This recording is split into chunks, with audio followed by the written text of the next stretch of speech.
Hey, Edgar's in Funneltopia here. A quick little feature update related to review posts. If you go to Traffic, Social Planner, over here, New Post, and Post Reviews, you can do captions now over here.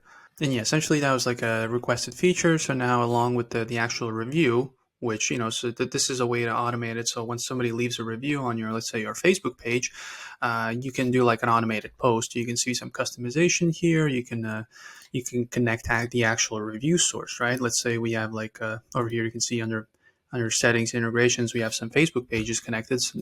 And then over here, you can pick, hey, I want all the 5-star reviews. Once they come up, I want them to be posted at a certain time of the day, right?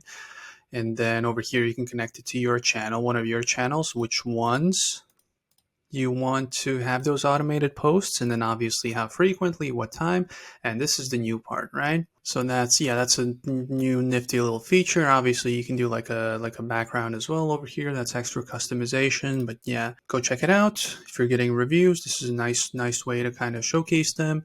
Obviously have your profiles connected, like Google, Facebook, pages, whatever. Yeah, that should be pretty easy. But if you have any questions, click on over here, 24/7 chat support. Let us know anything Funneltopia related or specifically this thing, ask away. But yeah, if you don't have any questions, then I'll see you in the next video. Bye.